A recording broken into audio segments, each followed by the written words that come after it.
শীতেও পিছু ছাড়ছে না সন্ত্রাস। বরফে ঢাকা কাশ্মীরে ফের একবার উপস্থিতি জানান দিল জঙ্গিরা। আখনুর সেক্টরে জেনারেল রিজার্ভ ইঞ্জিনিয়ারিং ফোর্স সংক্ষেপে জিআরইএফ এর ঘাঁটিতে হামলা চালিয়েছে সশস্ত্র জঙ্গিরা। এখনো পর্যন্ত জিআরইএফ সূত্রে যা খবর তাতে 3 জন শ্রমিক তারা কাজ করছিলেন, তারা শহীদ হয়েছেন, আহত হয়েছেন 2। জঙ্গিদের তরফে হতাহতের কোনো খবর এখনো পর্যন্ত নেই। আরো বিস্তারিত জানবো, আমাদের প্রতিনিধি সন্দীপ সরকার আমাদের সঙ্গে রয়েছেন। সন্দীপ, কি খবর পাওয়া যাচ্ছে?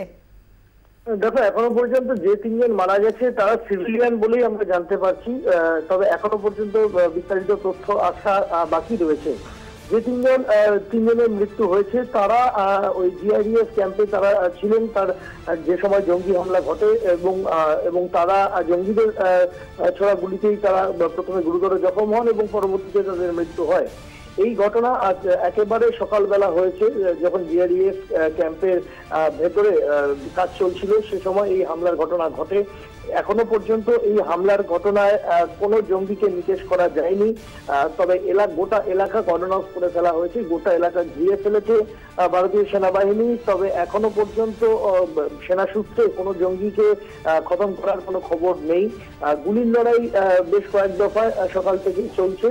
এখনো পর্যন্ত যেটা আমরা খবর পাচ্ছি যে যারা হামলা চালিয়েছিল, হামলাকারীদের একটা নির্দিষ্ট জায়গায় আটকানো সম্ভব হয়েছে, কিন্তু তাদেরকে পুরোপুরি নিরস্ত করা যায় কিনা তাদেরকে মারা সম্ভব হয়নি। যখন এই হামলার ঘটনাটি ঘটে তখন একেবারে ভোর রাতের দিকে এই ঘটনা ঘটে, একেবারে অতর্কিত এই হামলা। সেই কারণেই প্রাথমিকভাবে কিছুটা যুদ্ধে সমস্যা হয়েছিল ভারতীয় সেনাবাহিনীর।